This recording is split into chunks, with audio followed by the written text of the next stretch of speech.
Жер учаскесін сатып алғанда, құрылыс жүргізгенде мұқият болыңыздар.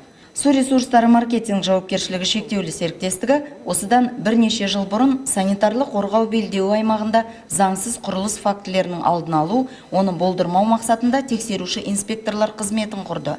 Олардың міндеті магистральды су құбырлары мен үлкен диаметрлі кәріз коллекторларының, су құбыры шаруашылығының басқа да инженерлік коммуникациясы бойындағы санитарлық қорғау белдеуіндегі заң бұзушылықты анықтау.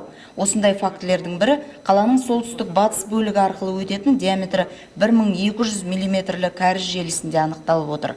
Осында орналасқан 10 шақты учаскенің иелері талаптарды ескермеген.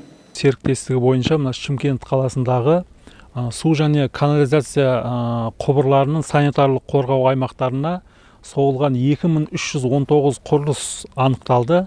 Қазіргі таңда олармен құқық бөліміне өткізіп, одан ары сот органдарына өткізу жұмыстары жүргізіліп жатыр.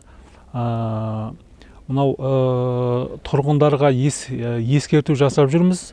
Мынау су және канализация құбырларының санитарлық қорғау аймақтарына ешқандай да құрылыс жүргізуге болмайды. Біз бұл жерге өзіміздің күрделі жөндеу жұмыстарын жүргіземіз. Уақыты келген кезде мына коллекторлардың барлығы ауысады. Соған құрылысқа ешқандай да біздің жұмысқа зиян тигізбеу керек. Мынау тұрғындарға тағы бір ескерту. Осындай жерлерден жер учаскелерін алатын болсаңыздар, тұрғын үйлер сатып алатын болсаңыздар, топографиялық сүйемкі жасау керек, әбден зерттеу керек. Зерттеп, қандай да бір жағдай болса да, біздің водоканал мекемесіне келіп, диспетчер бөліміне келіп, сұрасаңыздар, біз әрқашанда көмектесеміз. Қай жерде қандай. Қаладағы Октябрь көшесінде де санитарлық қорғау жолағының бұзылу жағдайы анықталды. Енді құрылыс иесі инженерлік коммуникация мен нысанның арасындағы қауіпсіз қашықтықты қайта қалпына келтіруі тиіс.